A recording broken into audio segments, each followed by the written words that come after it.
ಶ್ರೀಮದ್ರೋಣತಟ ಜಯದ್ರಥಜಲ ಗಾಂಧಾರ ನೀಲೋತ್ತರ ಶಲ್ಯಗ್ರಾಹವತಿ ಕೃಪೇಣ ವಹನಿ ಕರ್ಣೇನ ವೇಲಾಕುಲ ಅಶ್ವತ್ಥಾಮ ವಿಕರ್ಣ ಘೋರಮಕರ ದುರ್ಯೋಧನಾವರ್ತಿನಿ ಸೋತ್ತೀರ್ಣ ಖಲು ಪಾಂಡವೈ ರಣನದಿ ಕೈವರ್ತಕ ಕೇಶವ ಅಂತಹ ಮಹಾನ್ ಸೈನ್ಯ, ಆ ಸೈನ್ಯವೆಂಬ ಸಮುದ್ರವನ್ನು, ಮಹಾನದಿಯನ್ನು ಕೃಷ್ಣನೇ ಅಂಬಿಗನಾಗಿ ಪಾಂಡವರನ್ನು 7 ಅಕ್ಷೌಹಿಣಿ ಸೇನೆಯನ್ನು ಇಟ್ಟುಕೊಂಡು ದಾಟಿಸಿದ ಕೈವರ್ತಕ ಕೇಶವ. ನಮ್ಮ ಇದು ಒಂದು ರೂಪಕದ ರೀತಿಯಲ್ಲಿ ಆ ಕೌರವರ ಸೈನ್ಯವನ್ನು ವರ್ಣಿಸಿದ್ದಾರೆ. ಭದ್ರನೇ ಎನ್ನುವನು ಒಬ್ಬ ನಮ್ಮ ನಾಡಿನಲ್ಲಿ, ನಮ್ಮ ನೆಲದಲ್ಲಿ ಆಗಿ ಹೋದಂತಹ ಒಬ್ಬ ಮಹಾನ್ ಜ್ಞಾನಿ. ಶತಕತ್ರಯ ಅಂತ ಅವನು ನೀತಿ ಶತಕ, ವೈರಾಗ್ಯ ಶತಕ, ಶೃಂಗಾರ ಶತಕ ಅಂತ 3 ಬರೆದಿದ್ದಾನೆ. ಅದರಲ್ಲಿ ವೈರಾಗ್ಯ ಶತಕದಲ್ಲಿ ಅವನು ಒಂದು ಸುಂದರವಾದಂತಹ ಇದೇ ರೀತಿಯ ಮಾತನ್ನು ಹೇಳ್ತಾನೆ. ಅಂದರೆ ಇಲ್ಲಿ ನಾವು ಯುದ್ಧ ಮಾಡಬೇಕಾದದ್ದು ಯಾರ ವಿರುದ್ಧ ಅಂತ ಹೇಳುವುದನ್ನು ಅವನು ಅಲ್ಲಿ ಬಹಳ ಆಧ್ಯಾತ್ಮಿಕವಾದ ರೀತಿಯಲ್ಲಿ ಚಿತ್ರಿಸಿದ್ದಾನೆ. ಆಶಾನಾಮ ನದಿ ಮನೋರಥ ಜಲ ತೃಷ್ಣಾ ತರಂಗಾಕುಲ ರಾಗಗ್ರಾಹವತಿ ವಿತರ್ಕ ವಿಹಗ ಧೈರ್ಯದ್ರುಮಧ್ವಂಸಿನಿ ಮೋಹಾವರ್ತ ಸುದುಸ್ತರಾತಿ ಗಹನಾ ಪ್ರೋತ್ತುಂಗ ಚಿಂತಾತಟೀ ಸೋತ್ತೀರ್ಣಾ ಖಲು. ಅಂದರೆ ಕೊನೆಯಲ್ಲಿ ಅವನು ಹೇಳೋದು, ಆ ಕೊನೆಯ ಸಾಲಿನಲ್ಲಿ ಏನು ಹೇಳ್ತಾನೆ ಅಂತ ಕೇಳಿದ್ರೆ, ತಸ್ಯಾಹ ಪಾರಗತಾಹ ವಿಶುದ್ಧ ಮನಸಃ ನಂದಂತಿ ಯೋಗೀಶ್ವರಾಃ. ಜೀವನ ನಡೆಯುವುದು ಆಸೆ ಇದ್ದರೆ. ಆಸೆ ಇಲ್ಲದಾದ್ರೆ ಜೀವನವೇ ಇಲ್ಲ. ನಾವು ಎಷ್ಟೇ ಏಕಮೇವ ದ್ವಿತೀಯಂ ಬ್ರಹ್ಮ, ಒಂದೇ ಇರೋದು ಹಾಗೆ ಹೀಗೆ ಅಂತ ಕೇಳಿದ್ರು ಕೂಡ ಅದೆಲ್ಲ ಶಾಸ್ತ್ರಕ್ಕೆ ಅಥವಾ ಥಿಯರಿಗೆ ಸರಿ. ಪ್ರಾಕ್ಟಿಕಲ್ ದ್ವಂದ್ವವೇ. ಗಂಡು ಹೆಣ್ಣು, ಸುಖ ದುಃಖ, ನೋವು ನಲಿವು, ಕಷ್ಟ, ಮೇಲು ಕೀಳು ಎಲ್ಲ ದ್ವಂದ್ವ ಇಲ್ಲ, ಏನಿಲ್ಲ. ದ್ವಂದ್ವವಿರೇ ಸುಂದರತೆ, ಸುಂದರತೆಯಿಂದ ಆಸೆ, ಆಸೆ ನದಿ ತಾ ಹರಿಯಲು ಜೀವ ನದಿ ಉಕ್ಕುವುದು. ಆಸೆ ಅಂತ ಹೇಳೋದು ಇಲ್ಲದೆ ಹೋದರೆ ಜೀವನಕ್ಕೆ ಏನಾದರೂ ಇದುಂಟವು ಏಮಿದೆಯಾ? ಆದರೆ ಆ ಆಸೆ ಆ ಶ್ಲೋಕದಲ್ಲಿ ಬಹಳ ಸುಂದರವಾಗಿ ಹೇಳ್ತಾನೆ ಭರ್ತೃಹರಿ. ಆಸೆಯಲ್ಲಿ 5 ರೀತಿ ಉಂಟು ಅಂತ ಹೇಳ್ತಾರೆ. ಸ್ವಾಮಿ ಪುರುಷೋತ್ತಮಾನಂದಜಿಯವರು ಇದನ್ನು ಬಹಳ ಸುಂದರವಾಗಿ ಒಂದು ಗ್ರಂಥದಲ್ಲಿ ಮೈಸೂರು ಯೂನಿವರ್ಸಿಟಿಯ ಒಂದು ಉಪನ್ಯಾಸ ಮಾಲಿಕೆಯಲ್ಲಿ ಬಹಳ ಚೆನ್ನಾಗಿ ವರ್ಣಿಸಿದ್ದಾರೆ. ಆಶೆ, ಅತ್ಯಾಸೆ, ದುರಾಸೆ, ನಿರಾಸೆ, ಹತಾಶೆ. ಇದು 5. ಆಸೆ ಇರಬೇಕು, ನಾನು ಬದುಕಬೇಕು, ನಾನು ಬಾಳಬೇಕು, ಒಳ್ಳೆ ರೀತಿಯಲ್ಲಿ ನನ್ನ ಸಂಸಾರ ಚೆನ್ನಾಗಿರಬೇಕು, ಶ್ರೇಯಸ್ಸಾಗಬೇಕು, ನನ್ನ ಅಕ್ಕಪಕ್ಕದವರು ಚೆನ್ನಾಗಿರಬೇಕು ಅನ್ನುವುದು ಆಸೆ. ಅತ್ಯಾಸೆ, ನನ್ನ ಪಾಲಿಗೆ ಏನಿದೆಯೋ ಅದರ ಜೊತೆಯಲ್ಲಿ ಪಕ್ಕದೊಂದು ನನಗೇ ಬರಲಿ ಅಂತ ಹೇಳಿ ಯೋಚನೆ ಮಾಡಿದ್ರೆ ಅತ್ಯಾಸೆ. ದುರಾಸೆ ಏನು ಅಂತ ಕೇಳಿದ್ರೆ, ಪಕ್ಕದವರದ್ದಲ್ಲದೆ ಎಲ್ಲರದ್ದು ನನಗೆ ಇರಲಿ, ಬೇರೆ ಯಾರಿಗೂ ಸಿಕ್ಕಲೇಬಾರದು ಅನ್ನುವ ಮನಸ್ಸು ಬಂದರೆ ಅದು ದುರಾಸೆ. ಇದು ಯಾವುದು ಆಗದೆ ಹೋದಾಗ ಬರುವುದು ನಿರಾಸೆ. ಆಸೆ ಪೂರೈಕೆ ಆಗಲಿಲ್ಲ, ಇನ್ನು ಅತ್ಯಾಸೆ ದುರಾಸೆ ಎಲ್ಲಿಂದ ಬಂತು? ಆವಾಗ ಆಗುವುದು ನಿರಾಸೆ. ನಿರಾಸೆಯಿಂದ ಕೊನೆಯಲ್ಲಿ ಹತಾಶೆ. ಹಾಗೆ ಆಸೆ ಅಂತ ಹೇಳುವುದು ಜೀವನಕ್ಕಿರಬೇಕು. ಆ ಶ್ಲೋಕದಲ್ಲಿ ಜೀವನದ ಭಾವನೆಗಳ ಪೂರವನ್ನು ಅಲ್ಲಿ ಹರಿಸ್ತಾರೆ ಭರ್ತೃಹರಿ. ಆಶಾನಾಮ ನದಿ, ಜೀವನಕ್ಕೆ ಆಸೆ ಎನ್ನುವುದು ಒಂದು ನದಿಯಾದರೆ, ಮನೋರಥ ಜಲ, ಜಯದ್ರಥ ಜಲ ಅಂತ ಇಲ್ಲಿ ಹೇಳಿದ್ದಾರಲ್ಲ, ಹಾಗೆ ಮನೋರಥ ಜಲ, ಮನೋರಥವೇ ನದಿ ನೀರು. ತೃಷ್ಣಾ ತರಂಗಾಕುಲ, ತೃಷ್ಣ ಅಂತ ಹೇಳುವುದು, ತೃಷ್ಣೆ ಅಂದರೆ ಏನು? ಬಾಯಾರಿಕೆ ಅಂತ ಅದು ಭೌತಿಕಾರ್ಥ. ತೃಷ್ಣೆ ಅಂದರೆ ಎಷ್ಟು ಸಿಕ್ಕಿದ್ರೂ ಸಾಲದು ಅನ್ನುವ ಮನೋಭಾವ, ಲೋಭಿತನ. ಮನಸ್ಸಿ ವಿತೃಷ್ಣ ಅಂತ ಶಂಕರಾಚಾರ್ಯರು ಹೇಳ್ತಾರೆ. ಮೂಢ ಜಹೀಹಿ ಮನಸ್ಸಿ ವಿತೃಷ್ಣ ಕುರು ಸದ್ಬುದ್ಧಿ. ಮನಸ್ಸಿ ವಿತೃಷ್ಣ, ಆ ದುರ್ಬುದ್ಧಿಯನ್ನು ಬಿಟ್ಟು ಮನಸ್ಸಿನಲ್ಲಿ ವಿರಹಿತ ತೃಷ್ಣ ಅನ್ನುವ ರೀತಿಯಲ್ಲಿ ಇರಬೇಕು. ನಾವು ಸಿಕ್ಕಬೇಕು ಅನ್ನುವ ಆಸೆ ಇರಬೇಕು. ಎಷ್ಟು ಸಿಕ್ಕಿದ್ರೂ ಸಾಲದೋ ಅನ್ನುವ ಆಸೆ ಬರುತ್ತಲ್ಲ, ಅದು ತೃಷ್ಣ. ತೃಷ್ಣಾ ತರಂಗಾಕುಲ ರಾಗಗ್ರಾಹವತಿ. ಈ ಜೀವನದ ನದಿಗೆ ಆಸೆಯೇ ನದಿಯಾದಾಗ ಅಲ್ಲಿ ಗ್ರಾಹವತಿ ಅಂತ ಹೇಳಿದ್ರೆ ನದಿಯ ಮೇಲೆ ನೀರು ಮೇಲೆ ಶಾಖಗಳು ಮೊಸಳೆಗಳು ಇರುತ್ತಲ್ವ. ರಾಗ ಅಂತ ಹೇಳುವುದೇ, ರಾಗ ಅಂದರೆ ಏನು? ಅಟ್ಯಾಚ್ಮೆಂಟ್. ವಿಪರೀತ ರಂಜತಿ ಇತಿ ರಾಗ. ದ್ವೇಷ ಮತ್ತು ಪ್ರೀತಿ ಇವೆರಡರ ಜೊತೆಯಲ್ಲೇ ನಮ್ಮ ಸಂಸರ್ಗ ಇರುತ್ತಲ್ಲ ಅದು ರಾಗಗ್ರಾಹವತಿ. ವಿತರ್ಕ ವಿಹಗ. ವಿತರ್ಕ ಅಂತ ಹೇಳಿದ್ರೆ ಸಂಶಯ. ಸಂಶಯವೆಂಬ ಪಕ್ಷಿ. ನದಿಯ ದಡದಲ್ಲಿ ಒಂದು ದೊಡ್ಡ ಮರ ಇದೆ, ಅದರಲ್ಲಿ ಸಂಶಯವೆಂಬ ಪಕ್ಷಿ ಇದೆ. ವಿತರ್ಕ ವಿಹಗ. ಧೈರ್ಯ ಧ್ರುಮಧ್ವಂಸಿನಿ. ಆ ಆಶಯ ನೀರಿನ ಆ ಹೊಡೆತ ಪ್ರವಾಹ ಎಷ್ಟು ಬಲವಾಗಿದೆ ಅಂತ ಹೇಳಿದ್ರೆ, ಎಂತಹ ಧೈರ್ಯ ಅನ್ನುವಂತಹ ಒಂದು ಧ್ರುವ ಮರ ಅದನ್ನು ಕಿತ್ಕೊಂಡು ಹೋಗ್ಬಿಡುತ್ತೆ ಬುಡ ಸಮೇತ. ಮೋಹ ಅಂತ ಹೇಳುವುದು. ಮೋಹ ಅಂದರೆ ಏನು?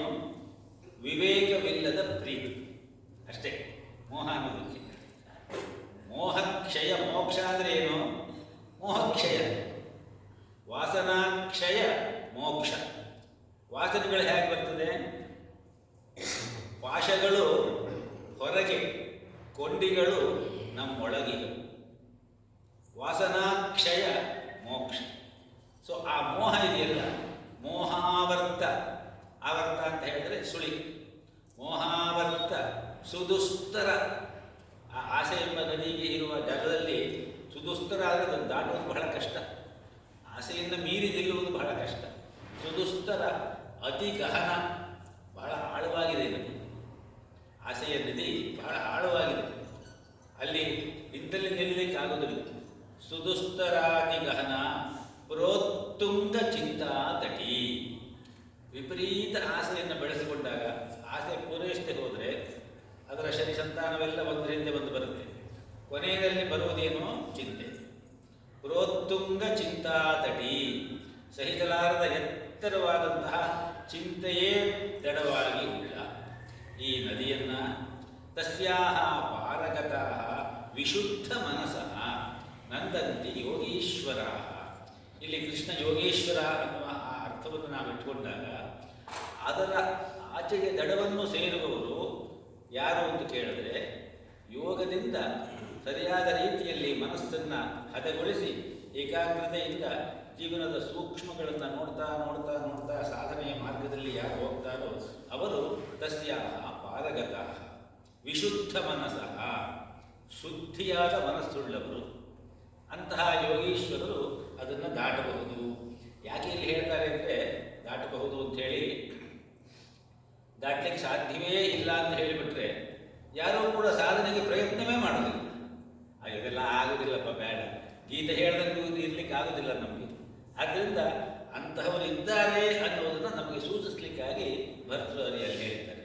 ಇದೇ ತರಹ ಅದು ನಮ್ಮ ಜೀವನದ ದೈನಂದಿನ ಆ ಒಂದು ಭಾವನೆಗಳನ್ನು ಅಲ್ಲಿ ಆ ನದಿಯ ಬೇರೆ ಬೇರೆಯಾದಂತಹ ಭಾವ ವಸ್ತುಗಳನ್ನಾಗಿ ಅಲ್ಲಿ ತೋರಿಸಿದ್ದಾರೆ. 7ನೇ ಶ್ಲೋಕ ಹೇಳ್ಕೊಡ್ತಾ. ಪಾರಾಶರ್ಯ ವಚಃ ಸರೋಜಮಮಲಂ ಗೀತಾರ್ಥ ಗಂಧೋತ್ಕಟಂ. ಪಾರಾಶರ್ಯ ವಚೋ ಸರೋಜಮಮಲಂ ಗೀತಾರ್ಥ ಗಂಧೋತ್ಕಟಂ. ನಾನಾಖ್ಯಾನಕ ಕೇಸರಂ ಹರಿಕಥಾ ಸಂಬೋಧನಾ ಬೋಧಿತಂ. ನಾನಾವ್ಯಾನಕ ಕೇಸರಂ ಹರಿಕಥಾ ಸಂಬೋಧನಾ ಬೋಧಿತಂ. ಲೋಕೆ ಸಜ್ಜನ ಷಟ್ಪದೈರಹರಹ ಪೇಪೀಯಮಾನಂ ಮುದಾ. ಲೋಕೆ ಸಜ್ಜನ ಷಟ್ಪದ ರಹ ರಹ ಪೇಪೀಯಮಾನಾ ಮುದಾ.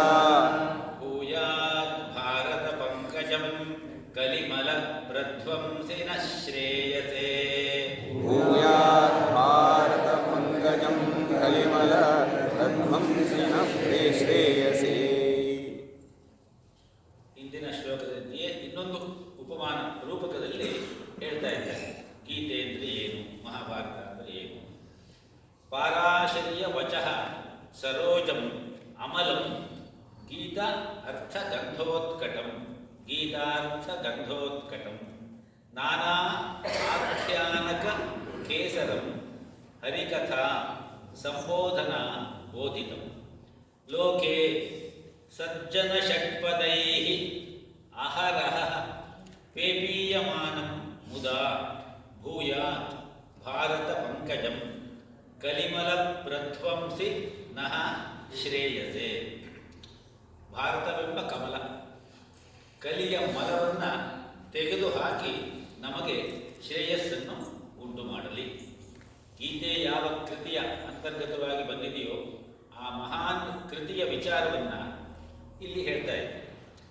ಮಹಾಭಾರತ ಕರ್ತೃ ಯಾರೋ? ವ್ಯಾಸರು. ಅದನ್ನು ಇಲ್ಲಿ ಹೇಳ್ತಾರೆ. ಪಾರಾಶರಿಯ ವಚಃ ಸರೋಜಂ ಅಮಲಂ. ಅಮಲಂ ಅತ್ಯಂತ ತಿಳಿಯಾದದ್ದು. ಮಹಾಭಾರತ ಗೀತೆ ಎಷ್ಟು ತಿಳಿಯಾಗಿದೆಯೋ, ಸರಳವಾಗಿ ಇದೆಯೋ, ಮಹಾಭಾರತದ ಶ್ಲೋಕಗಳು ಕೂಡ ಹಾಗೆಯೇ ಇದೆ. ಅಲ್ಲಲ್ಲಿ ಕೂಟ ಶ್ಲೋಕಗಳು ಅಂತ ಬರ್ತದೆ ಮಹಾಭಾರತದಲ್ಲಿ. ಗಣೇಶನಿಗೂ ವ್ಯಾಸರಿಗೂ ಒಂದು ಒಪ್ಪಂದ ಆಗುತ್ತೆ. ನಾನು ಹೇಳೋದನ್ನು ನೀನು ಬರ್ಕೊಂಡು ಹೋಗಬೇಕು ಅಂತ ಕೇಳಿಕೊಂಡಾಗ ಗಣೇಶ ಹೇಳ್ತಾನೆ, ನಾನು ಬರೆಯುವ ಸ್ಪೀಡಿಗೆ ನೀವು ತಡೆಯಿಲ್ಲದೆ ಹೇಳಬೇಕು ಅಂತ ಹೇಳಿ ಕೇಳ್ಕೊಳ್ತಾನೆ ಗಣೇಶ. ಆವಾಗ ವ್ಯಾಸ ಹೇಳ್ತಾರೆ, ಓ ಹಾಗೋ ಅಂತ ಹೇಳ್ಬಿಟ್ಟು, ಆಯಿತು ಕೆಲವೊಮ್ಮೆ ನಾನು ಶ್ಲೋಕ ಹೇಳ್ತೀನಿ, ಅದನ್ನು ಅರ್ಥ ಮಾಡ್ಕೊಂಡು ಬರೀಬೇಕು ನೀನು ಅಂತ ಹೇಳ್ತಾನೆ. ಆಯಿತು ಅಂತ ಹೇಳ್ತಾರೆ. ಅಂಥ ಸಂದರ್ಭ ವ್ಯಾಸರಿಗೆ ಇನ್ನು ಹೋಗ್ತಾ ಇಲ್ಲ ಅಂದಾಗ ಒಂದು ಪೂರ್ಣ ಶ್ಲೋಕ ಕೊಟ್ಬಿಡೋರು. ಅದನ್ನು ಅರ್ಥ ಮಾಡ್ಕೊಂಡಿಕ್ಕೆ ಗಣಪತಿ ಸ್ವಲ್ಪ ತಲೆ ಕಿತ್ಬೇಕು. ಆ ತರಹ ಅದನ್ನು ಬರೆದರು ಅಂತ ಹೇಳಿಬಿಟ್ಟು 3 ವರ್ಷಗಳ ಪರ್ಯಂತರ ವ್ಯಾಸರು ಆ ಮಹಾಭಾರತವನ್ನು ಬರೆದರು ಅಂತ ಹೇಳಿ ಮಹಾಭಾರತದಲ್ಲಿ ಅದರ ವಿಚಾರ ಬರ್ತದೆ.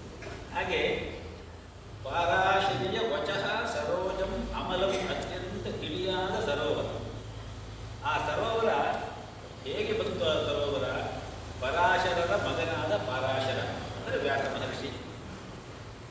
ಅವರ ವಚಃ, ಅವರ ಮಾತುಗಳೇ ಕಮಲ ಅಲ್ವಾ, ಸರೋವರವಾಗಿದೆ. ಮಹಾಭಾರತದಲ್ಲಿ ಇರುವಂತಹ ಎಲ್ಲ ವಾಕ್ಯಗಳು ಕೂಡ ವ್ಯಾಸರಿಂದ ಬಂದದ್ದು. ಅದೇ ಒಂದು ಸರೋವರವಿದ್ದಂತೆ. ಜಯತಿ ಪರಾಶರ ಸೂನು ಸತ್ಯವತಿ ನಂದನೋ ವ್ಯಾಸ ಯಸ್ಯ ಆಸ್ಯ ಮುಖ ಕಮಲಮೃತಂ ಜಗತ್ ಪಿಬತಿ ಅಂತ ಒಂದು ವ್ಯಾಸರ ಬಗ್ಗೆ ಒಂದು ಪ್ರಶಸ್ತಿ ಉಂಟು. ಪರಾಶರರ ಸೂನು, ಪರಾಶರ ಮಹರ್ಷಿಗಳ ಮಗ. ಸತ್ಯವತಿ ನಂದನೋ ವ್ಯಾಸ, ಸತ್ಯವತಿಗೆ ಹುಟ್ಟಿದ ಪರಾಶರರ ಮಗ ವ್ಯಾಸ. ಯಸ್ಯ ಆಸ್ಯ ಮುಖ ಕಮಲಂ ಅಮೃತಂ. ಯಾರ ಆಸ್ಯ ಅಂದರೆ ಮುಖ. ಯಸ್ಯ ಆಸ್ಯ ಮುಖಂ ಅಮೃತಂ. ಆಸ್ಯ ಅಂತ ಹೇಳಿದ್ರೆ ಮುಖ. ಮುಖವೆಂಬ ಕಮಲದಿಂದ ಬಂದಂತಹ ಅಮೃತವನ್ನು ಇಡೀ ಜಗತ್ತು ಕುಡಿತಾ ಇದೆ. ಜಗತ್ ಪಿಬತಿ. ಆ ರೀತಿಯಲ್ಲಿ ವ್ಯಾಸ ಮಹರ್ಷಿಗಳ ಮಾತುಗಳೆಂಬ ಸರೋವರದಲ್ಲಿ ಅರಳಿರುವ ಯಾವುದು? ಭಾರತ ಪಂಕಜಂ. ಕೊನೆಯ ಲೈನ್. ಅವರಲ್ಲಿ ಆ ವ್ಯಾಸ ಮಹರ್ಷಿಗಳ ತಿಳಿಯಾದ, ಅತ್ಯಂತ ಸ್ಫುಟವಾದ, ನೇರವಾದ ಮಾತುಗಳೆಂಬ ಸರೋವರದಲ್ಲಿ ಅರಳಿರುವ ಗೀತಾರ್ಥ ಗಂಧೋತ್ಕಟಂ. ಗೀತೆಯ ಅರ್ಥವನ್ನು ಸರಿಯಾದ ರೀತಿಯಲ್ಲಿ ಇಟ್ಟಿರುವಂತಹ ಗಂಧ. ಗೀತೆಯೇ ಅದರ ಆ ಕಮಲ ಮೇಲೆ ಒಂದು ಹೂವು ಮೇಲೆ ಅದಕ್ಕೆ ಒಂದು ಪರಿಮಳ ಇರಬೇಕಲ್ವೇ? ಪರಿಮಳ ಇಲ್ಲದೆ ಇರುವ ಹೂವನ್ನು ದೇವರಿಗೆ ಅದನ್ನು ಅರ್ಪಿಸಬಾರದು ಅಂತ ಶಾಸ್ತ್ರ ಹೇಳುತ್ತೆ. ಕಂಟಕಕಾರಿ ಸುಗಂಧರಹಿತ ಪುಷ್ಪಂ ದೇವಾಯ ಅರ್ಪಯೇತ್. ಸುಗಂಧಯುಕ್ತ ಪುಷ್ಪಂ ದೇವಾಯ ಅರ್ಪಯೇತ್. ಕಂಟಕ ಅಂತ ಹೇಳಿದ್ರೆ ಮುಳ್ಳು. ಮುಳ್ಳಿಲ್ಲದೆ ಇರುವ ಸುಗಂಧಯುಕ್ತವಾದ ಹೂವುಗಳನ್ನು ಮಾತ್ರವೇ ಭಗವಂತನಿಗೆ ಅರ್ಪಿಸಬೇಕು ಅನ್ನುವ ಮಾತು. ಆ ರೀತಿಯಲ್ಲಿ ಒಂದು ಹೂವು ಅಂದ ಮೇಲೆ ಅದಕ್ಕೊಂದು ಪರಿಮಳ ಇರಬೇಕು.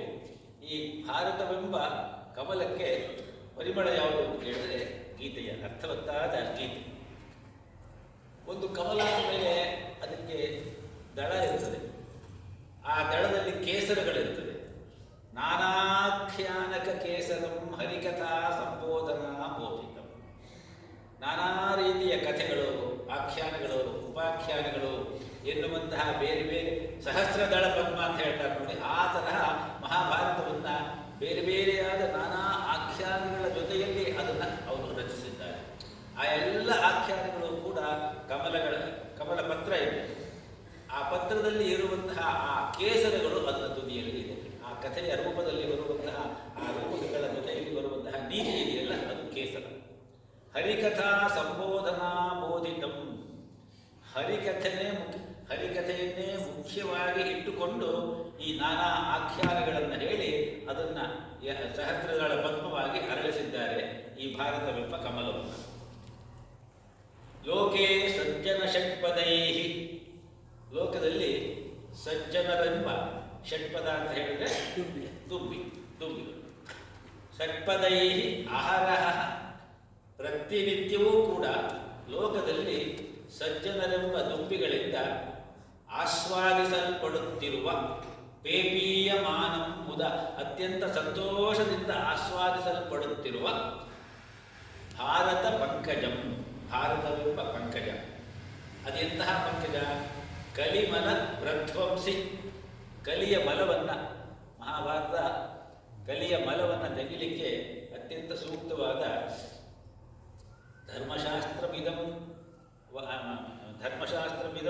ಪರಂ, ಮೋಕ್ಷಶಾಸ್ತ್ರವಿದಂ ಪರಂ, ಅರ್ಥಶಾಸ್ತ್ರವಿದಂ ಪರಂ. ತಸ್ಮಾತ್ ಭಾರತ.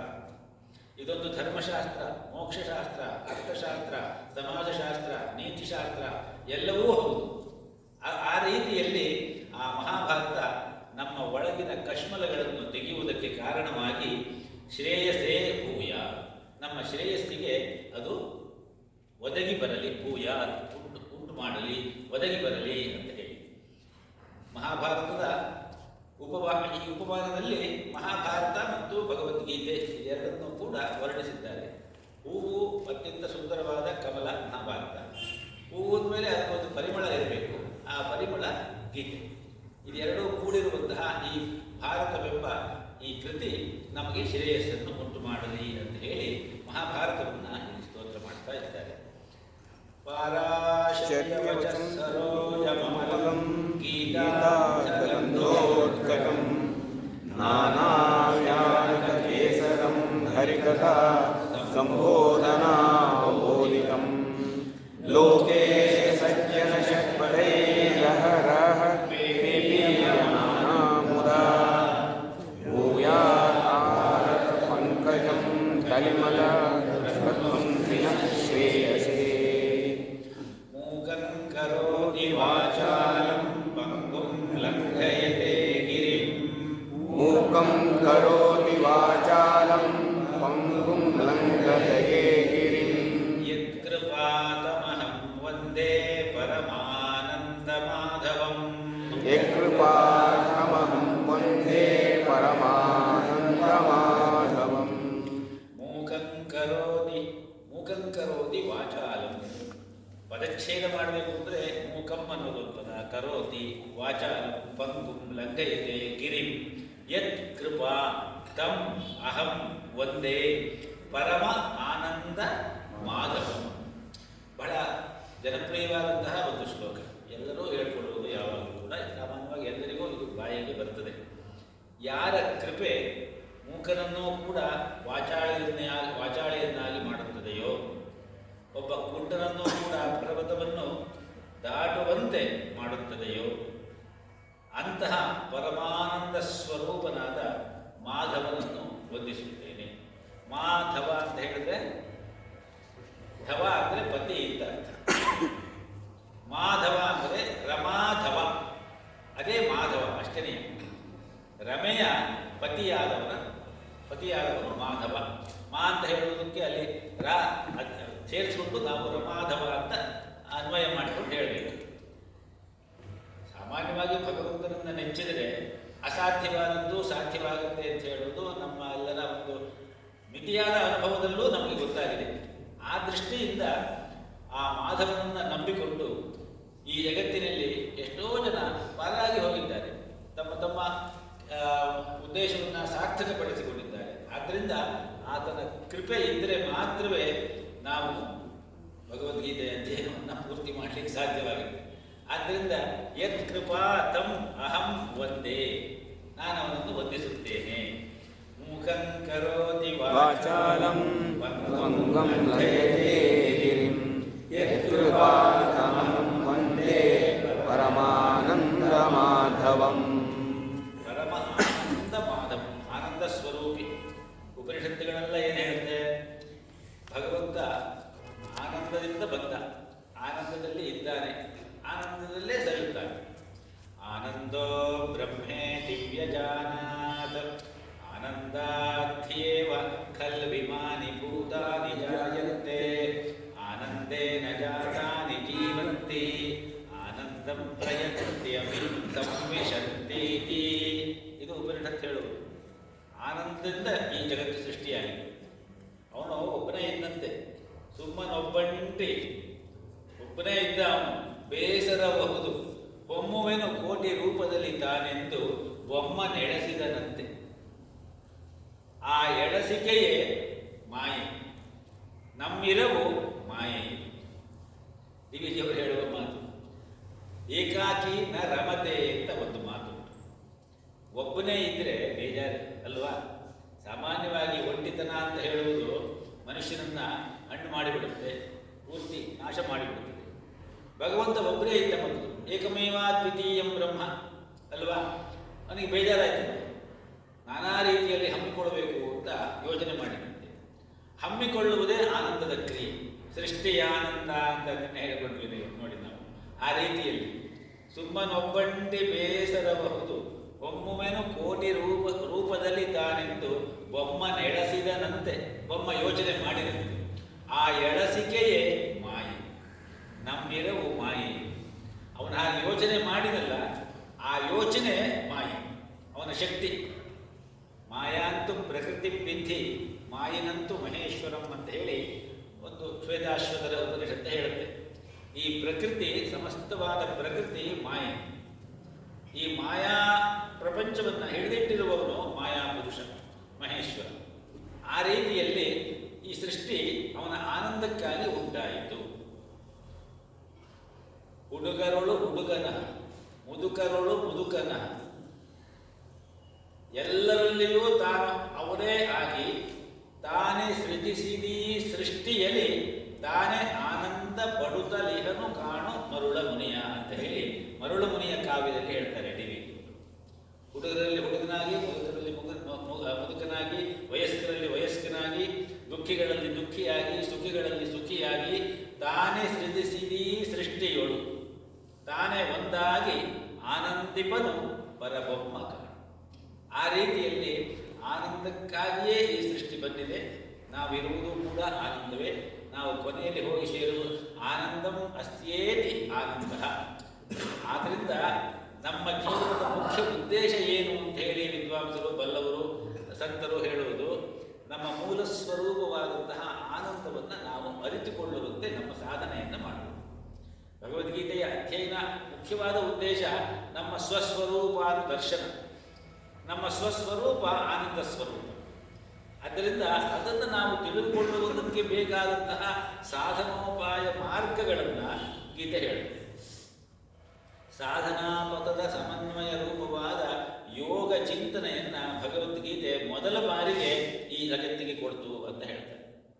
3 ವಿಚಾರಗಳನ್ನು ಭಗವದ್ಗೀತೆ ಹೇಳುತ್ತೆ ಅಂತ ಹೇಳಿ ಭಗವದ್ಗೀತೆಯನ್ನು ವಿಮರ್ಶೆ ಮಾಡುವವರು ಹೇಳ್ತಾರೆ. ಒಂದು, ಮೊದಲನೆಯದಾಗಿ ಸ್ವಧರ್ಮ ಪರಿಪಾಲನೆಯ ಜೊತೆಯಲ್ಲಿ ಲೋಕಧರ್ಮವನ್ನು ಹೇಗೆ ಪರಿಪಾಲಿಸಬೇಕು ಎನ್ನುವಂತಹ ನಿಷ್ಕಾಮ ಕರ್ಮ ಯೋಗ ಹೊಸದಾಗಿ ಆವಿಷ್ಕಾರ ಮಾಡಿದಂತಹ ಒಂದು ತತ್ವ. ಅದೇ 2ನೇ ಅಧ್ಯಾಯದಲ್ಲಿ ಬರುವಂತಹ ಕರ್ಮಣ್ಯೇವಾಧಿಕಾರಸ್ಥೆ ಮಾ ಫಲೇಷು ಕದಾಚನ ಮಾ ಕರ್ಮ ಫಲಹೇತುಭೂಃ ಮಾತೇ ಸಂಗೋಸ್ತು ಅಕರ್ಮಣಿ. ಅದು ನಿಷ್ಕಾಮ ಕರ್ಮ ಯೋಗ. ಇನ್ನೊಂದು 2ನೇದು ಸಾಧನಾ ಪದಕ್ಕೆ ಸಹಾಯಕವಾಗುವಂತಹ ಯೋಗ ಸಮನ್ವಯ ಜೀವನ ಸೂತ್ರ. ನಮ್ಮ ಸಾಧನೆ ಯಾವ ರೀತಿ ಮಾಡಬೇಕು ಅಂತ ಹೇಳುವುದನ್ನು ತಿಳಿಸಲಿಕ್ಕಾಗಿ ಯೋಗ ಯೋಗ ಅನ್ನುವ ಹೆಸರಿನಲ್ಲಿ ಕೃಷ್ಣ ಈ ಭಗವದ್ಗೀತೆಯಲ್ಲಿ ನಮಗೆ ಆ 3 ಯೋಗಗಳನ್ನು ನಾವು ಹೇಗೆ ಹಂಚಿಕೊಂಡು ಸರಿಯಾದ ರೀತಿಯಲ್ಲಿ ಸಮನ್ವಯ ಮಾಡಿಕೊಂಡು ಜೀವನ ಮಾಡಬೇಕು ಅನ್ನೋದನ್ನು ಹೇಳ್ತಾನೆ. ಜ್ಞಾನ, ಕರ್ಮ, ಭಕ್ತಿ. ಸಾಧ್ಯವಾದರೆ ಅದಕ್ಕಿಂತ ಮೇಲಕ್ಕೆ ಹೋಗಿ ರಾಜಯೋಗದಲ್ಲಿ ನಿಲ್ಲುವುದು. ಆ ರೀತಿಯಲ್ಲಿ ಆ ಯೋಗವನ್ನು ಭಗವದ್ಗೀತೆಯ ಪ್ರತಿ ಅಧ್ಯಾಯದ ಕೊನೆಯಲ್ಲಿ ನಾವು ಈ ರೀತಿಯಾಗಿ ಹೇಳ್ಕೊಳ್ತೀವಿ. ಏನು ಹೇಳ್ಕೊಳ್ತೀವಿ?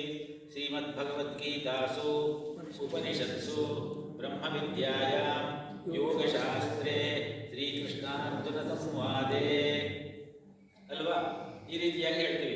ಅರ್ಜುನ ವಿಷಾದ ಯೋಗೋ ನಾಮ ಪ್ರಥಮೋಧ್ಯಾಯ. ಆ ರೀತಿಯಲ್ಲಿ ಅಲ್ಲಿ 3 ಹೇಳ್ತಾರೆ. ಬ್ರಹ್ಮವಿದ್ಯಾ ಉಪನಿಷತ್ಸು ಬ್ರಹ್ಮವಿದ್ಯಾಯ ಯೋಗಶಾಸ್ತ್ರೆ. ಯೋಗ ಅಂತ ಹೇಳಿದ್ರೆ ಒಂದಾಗು ಎರಡರ್ಥ ಉಂಟು ಯೋಗಕ್ಕೆ. ಯುಂಜತೆ ಮನ ಉತ ಯುಂಜತೆ ಧಿಯಾ ವಿಪ್ರಹ ಅಂತ ಹೇಳಿ ಒಂದು ವೇದ ಮಂತ್ರ ಇದೆ ಋಗ್ವೇದದ್ದು. ಅಲ್ಲಿ ಯುಜ್ ಧಾತು ಸೇರುವುದು ಅನ್ನುವ ಯುಜಿರ್ ಯೋಗೇ ಅನ್ನುವ ಅರ್ಥದಲ್ಲಿ ಹೇಳಿದ್ದಾರೆ. ಯುಜಿರ್ ಅಂದರೆ ಸೇರಿಸುವುದು. ಇಲ್ಲಿ ಏನನ್ನು ಸೇರಿಸಬೇಕು? ಜೀವಾತ್ಮನನ್ನು ಪರಮಾತ್ಮನ ಜೊತೆಯಲ್ಲಿ ಸೇರಿಸುವ ಯಾವ ಪ್ರಕ್ರಿಯೆ ಉಂಟೋ ಸಾಧನೆ, ಅದು ಯೋಗ. ಇನ್ನೊಂದು ಯೋಗದ ಅರ್ಥ ಯುಜ ಸಮಾಧವು ಅನ್ನುವಂತಹ ಮಾತು ಉಂಟು. ಅಂದರೆ ತಾಂ ಯೋಗಮಿತಿ ಮನ್ಯಂತೆ ಸ್ಥಿರಾಂ ಇಂದ್ರಿಯ ಧಾರಣಾಂ ಅಂತ ಹೇಳಿ, ಸ್ಥಿರವಾದ ಇಂದ್ರಿಯಗಳನ್ನು ಸಂಯಮ ಮಾಡಿಕೊಂಡಿರುವುದು ಅದು ಯೋಗ. ಅದನ್ನು ಏಕಾಗ್ರತೆ, ಸಮಾಧಿ, ಏಕನಿಷ್ಠೆ, ತಪಸ್ಸು ಇತ್ಯಾದಿ ಶಬ್ದಗಳಿಂದ ಅದನ್ನು ಹೇಳ್ತಾರೆ.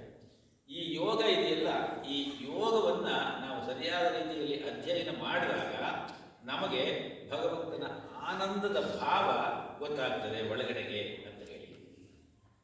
ಅದು ಗೊತ್ತಾಗಬೇಕಾದ್ರೆ ನಾವು ಸಾಧನೆ ಮಾಡಬೇಕು.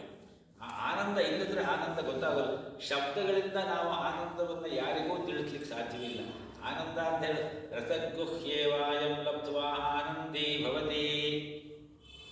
ಆ ಆನಂದದ ಮುಖ್ಯವಾದಂತಹ ಭಾವ ಯಾವುದು ಅಂತ ಕೇಳಿದ್ರೆ ರಸ. ರಸ ಏನು ಅಂತ ಕೇಳಿದ್ರೆ ರಸೋ ವೈಸಃ. ರಸವೇ ಅವನು ಅಂದ್ರೆ ಇಲ್ಲಿ ಪರಮಾತ್ಮ. ಸೊ ಅವನು ರಸಮಯ. ರಸ ಅಂತ ಹೇಳಿದ್ರೆ ನೀರಾಗಿರುವುದು ಅನ್ನುವ ಒಂದೇ ಅರ್ಥ ಅಲ್ಲ, ಕೇವಲ ದ್ರವ್ಯ ರೂಪದ್ದು ಅಂತ ಅರ್ಥ ಅಲ್ಲ, ಮಧುರವಾಗಿರುವುದು. ರಸೋ ರಾಗ ಅನ್ನುವ ಅರ್ಥವೂ ಉಂಟು. ಅತ್ಯಂತ ಮಧುರವಾಗಿ ಇರುವುದು ಪರಮಾತ್ಮ ರಸ. ಭಕ್ತಿಯನ್ನು ಹೇಳುವಾಗ ಭಜನೆ ಅನ್ನುವ ಒಂದು ಪದ ಉಂಟಲ್ವ, ಆ ಭಜನೆಯನ್ನು ಭಜ ಸೇವಾಯಾಮ ಅಂತ ಹೇಳಿ, ಭಜ್ ಅಂತ ಹೇಳಿದ್ರೆ ಸೇವೆ ಮಾಡುವುದು ಅಂತ ಹೇಳಿ.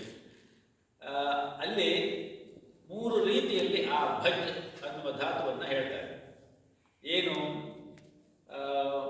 ಭಜನೆ ಮೊದಲನೇದು ಭಗವದ್ ಆನಂದವನ್ನು ಅನುಭವಿಸುವುದು. ಭಜತೀತಿ ಭಜನ, ಭಾಗೋ ಭಜನ, ಭಂಜತೆ ಇತಿ ಭಜನ. ಆನಂದ ಅಂತ ಹೇಳುವುದನ್ನ, ಭಗವದ್ ಆನಂದವನ್ನು ಮೆಲುಕು ಹಾಕುವುದಿದೆಯಲ್ಲ, ಅದು ಭಜ ಸೇವಾಯ, ಭಗವಂತನ ಸೇವೆ ಮಾಡುವುದರಿಂದ ನಮಗೆ ಬರಬೇಕು. ಇನ್ನೊಂದು ಭಾಗೋ ಭಜನ. ಭಾಗೋ ಅಂತ ಹೇಳಿದ್ರೆ ಅದರ ಒಂದು ಅಂಶ ನಾವು, ಭಗವಂತನ ಒಂದಾನೊಂದು ಅಂಶ ನಾನು ಅಂತ ಹೇಳುವುದನ್ನು ನಮ್ಮ ಅರಿವಿಗೆ ತಂದುಕೊಳ್ಳುವುದು ಕೂಡ ಭಜನೆಯ ಉದ್ದೇಶ. ಕೆಲವರು ಭಜನೆ ಮಾಡುವಾಗ ಎಷ್ಟರ ಮಟ್ಟಿಗೆ ಅವರು ಆ ಭಜನೆಯಲ್ಲಿ ತಲ್ಲೀನರಾಗ್ತಾರೆ ಅಂತ ಹೇಳೋದನ್ನ ನಾವು ನೋಡಿದ್ದೀವಿ. ಅಂತಹ ಭಜನೆಯ ಮಟ್ಟಕ್ಕೆ ಹೋದವರಿಗೆ ಅಲ್ಲಿಯ ತನ್ನತನ ಬೇರೆ ಇರುವುದಿಲ್ಲ, ಅವರ ಭಗವದ್ ರಸದಲ್ಲಿ ಒಂದಾಗಿ ಬಿಟ್ಟಿರ್ತಾರೆ. ಅದು ಭಾಗೋ ಭಜನೆ. ಇನ್ನೊಂದು ಭಂಜತಿ. ಭಂಜತಿ ಅಂತ ಹೇಳಿದ್ರೆ ನಮ್ಮ ಒಳಗಿನ ಎಲ್ಲ ಕಲ್ಮಶಗಳನ್ನು ಯಾವುದು ನಾಶ ಮಾಡ್ತದೆಯೋ ಅದು ಭಜನೆ. ಆ ಭಜನೆ ಇದೆಯಲ್ಲ, ಆ ಭಜನೆಯೇ ಭಕ್ತಿ. ಭಾಗೋ ಭಕ್ತಿ, ಭಂಜನಂ ಭಕ್ತಿ, ಆ ರೀತಿಯಲ್ಲಿ ಹೇಳ್ತಾರೆ. ಆ ರೀತಿಯಲ್ಲಿ ಅದನ್ನು ಅನುಭವಿಸಬೇಕು ನಾವು. ನರಭಾಷೆ ಬಣ್ಣಿಪುದೆ ಪರಸತ್ವ ರೂಪವನ್ನು ಅರಿಯದದು ನಮ್ಮೆದೆಯ ಭಾವಗಳ ನೊರೆಗೆ. ಪರಮಾನುಭವಗಳ ಹುಲಿ ಅನುಭವಿಗಳ ಒಳಕಿವಿಗೆ ಒರಟು ಯಾನವ ಭಾಷೆ. ಭಾಷೆಯ ಮುಖಾಂತರವಾಗಿ ನಿಮಗೆ ಪರಮಾತ್ಮ ಏನು, ಪರಮಾತ್ಮನ ಆನಂದ ಏನು ಅಂತ ತಿಳಿಸ್ತೀವಿ ಅಂತ ಹೊರಟ್ರೆ ಅವರು ಅಲ್ಲೇ ಎಲ್ಲೋ ಒಂದು ಕಡೆ ನಿಂತು ಹೋಗ್ಬಿಡ್ತಾರೆ, ಮುಂದಕ್ಕೆ ಹೋಗಕ್ಕಾಗಲ್ಲ. ಅತ್ಯಂತ ಉತ್ಕಟವಾದ ಭಾವ ಬಂದಾಗ ಮಾತು ಹೊರಡುವುದಿಲ್ಲ. ನಮಗೆ ಮಾತು ಹೊರಡದೇ ಇರುವಂತಹ ಸ್ಥಿತಿಗೆ ಬರಬೇಕಾದ್ರೆ ಆ ಭಕ್ತಿಯ ಭಾವ ಬರಬೇಕು. ಆ ಭಕ್ತಿಯ ಭಾವ ಬಂದಾಗ ಒಬ್ಬನಿಗೆ ಆ ಪರಮ ಆನಂದ ತನ್ನ ಒಳಗೆಯೇ ಅನುಭವಿಸ್ತಾನೆ. ಕುಲಶೇಖರ ಆಳ್ವಾರರು ತಮ್ಮ ಮುಕುಂದಮಾಲಾ ಸ್ತೋತ್ರದಲ್ಲಿ ಒಂದು ಶ್ಲೋಕವನ್ನು ಹೇಳ್ತಾರೆ. ಬದ್ಧೇನಾಂಜಲಿನ ನತೇನ ಶಿರಸಾ ಗಾತ್ರೈಃ ಸರೋಮೋದ್ಗಮೈಃ ಕಂಠೇ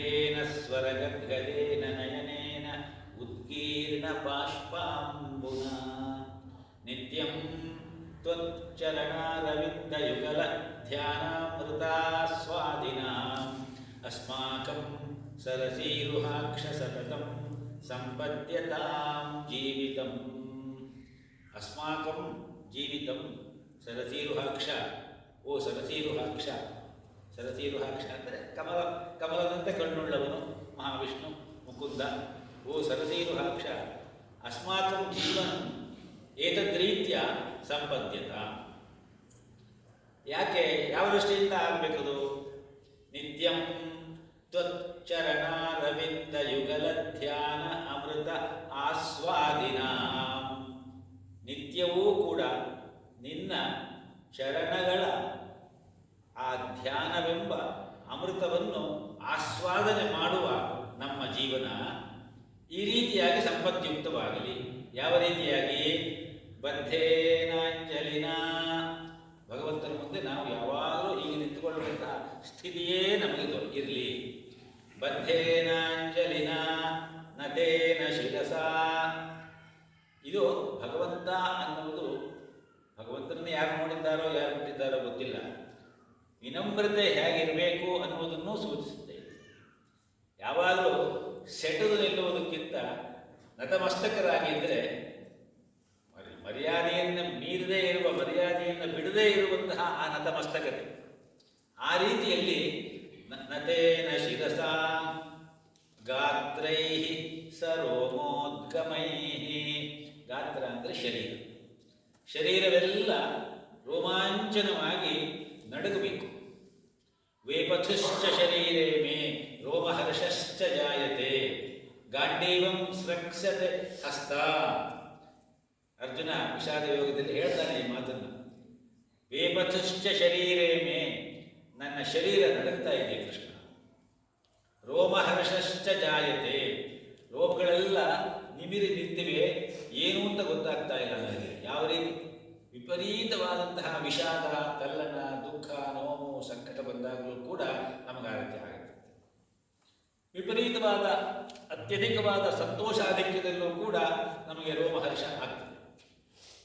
ಅದನ್ನು ಅಲ್ಲಿ ಅವನ ದುಃಖದಲ್ಲಿ ವಿಷಾದ ಅಂತ ಹೇಳೋದು ದುಃಖಕ್ಕಿಂತ ಮೇಲ್ಮಟ್ಟದ್ದು. ವಿಷಾದ ಅಂತ ಹೇಳಿದ್ರೆ ಒಂದು ರೀತಿಯ ತಲ್ಲಣ ಅಂತಾರೆ. ಅದು ಇಂಗ್ಲೀಷ್ನಲ್ಲಿ ಮೆಲಾಂಕಲಿ ಅಂತ ಒಂದು ಪದ ಇದೆಯಲ್ಲ, ಅದು ಸರಿಯಾದ ಪದ ಅಂತ ಹೇಳ್ತಾರೆ. ಆ ರೀತಿಯಲ್ಲಿ ಅಲ್ಲಿ ಅರ್ಜುನನಿಗೆ ಹಾಗಾಯ್ತಂತೆ. ಆದರೆ ಇಲ್ಲಿ ಕೇಳ್ತಾ ಇರೋದು ಕುಲಶೇಖರರು, ಗಾತ್ರೈ ಸರೋಮೋದ್ಗಮೈ, ಸಂತೋಷಾಧಿಕ್ಯದಿಂದ ನನ್ನ ಶರೀರವೆಲ್ಲ ರೋಮಾಂಚನವಾಗುವಂತಹ ರೀತಿಯಲ್ಲಿ ನನ್ನ ಜೀವನ ಸಂಪದ್ಯುಕ್ತವಾಗಲಿ.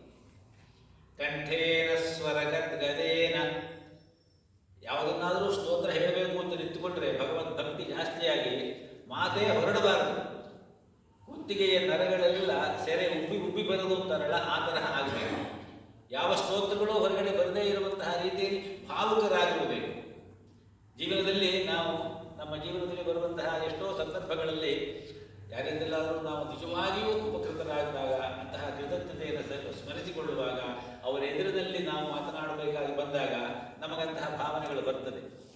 ಕಂಠೇನ ಸ್ವರ ಗದ್ಗದೇನ ನಯನೇನ ಉದ್ಗೀರ್ಣ ಬಾಷ್ಪಾಂಬುನ, ಕಣ್ಣಿನಿಂದ ಆನಂದ ಬಾಷ್ಪ ನಿರಂತರವಾಗಿ ಬರ್ತಾ ಇರುವಂತಹ ರೀತಿಯಲ್ಲಿ ಅಸ್ಮಾಕಂ ಸರಸೀರುಹಾಕ್ಷ ಸತತಂ ಸಂಪದ್ಯತಾಂ ಜೀವಿತಂ ಅಂತೇಳಿ, ಆ ರೀತಿಯಲ್ಲಿ ಪರಮಾನಂದ ಗೋವಿಂದನನ್ನು ನೆನೆಸಿಕೊಂಡರೆ, ಮಾಧವನನ್ನು ನೆನೆಸಿಕೊಂಡರೆ ಅಂತಹ ಪರಮ ಆನಂದ ಭಾವ ನಮಗೆ ಬರಬೇಕು.